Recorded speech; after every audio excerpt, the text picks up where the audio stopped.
అన్నమయ్య జిల్లా డిఎఫ్ఓ వివేక్ పై special squad DFO Shivakumar పై విచారణ చేపట్టారని Rajampet Janasena party సమన్వయకర్త అధికారి దినేష్ సమావేశంలో వెల్లడించారు. గత వైసీపీ పాలనలో పాలికొండను తవ్వి చెయ్యేరు నదిలో రోడ్లు వేసి ఇసుక రీచ్ పేరుతో ఇసుక తరలింపు జరిగిందన్నారు.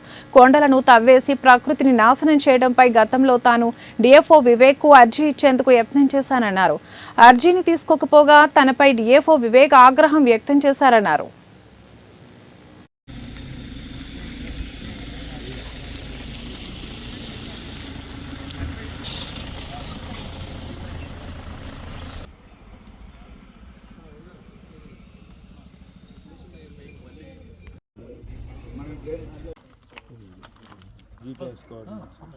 ఎందుకంటే నాకు ఇక్కడ రాజంపేట నియోజకవర్గంలో రాయచోటి నుంచి రాజంపేటకు వచ్చే రహదారిలో బాలరాజపల్లి విలేజ్ దగ్గర రాజంపేట మండలంలో రెవెన్యూ ఫారెస్ట్ ఏరియాలో గ్రావెల్ కొండ తవ్వడం జరుగుతుంది.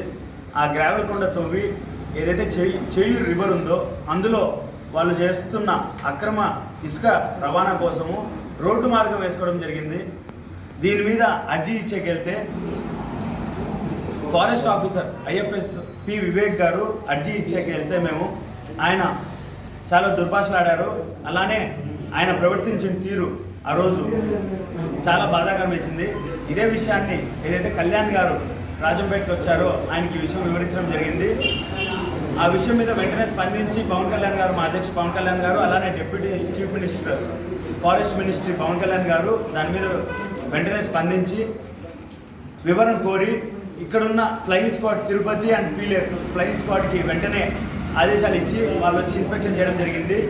ఆ ఇన్స్పెక్షన్లో తేలింది ఏంటంటే కంప్లీట్ రిజర్వ్ ఫారెస్ట్ ఏరియాలో అది రెవెన్యూ ల్యాండ్ అయినప్పటికీ జీవో ప్రకారము వితిన్ 500 మీటర్స్ ఉండడము, 500 మీటర్స్ లోపల అంటే 200 మీటర్స్ సన్నిహితంగా ఉన్న రేడియస్లో ఆయన తవ్వకాలు చేశారు. మైనింగ్ గ్రావెల్ కొండ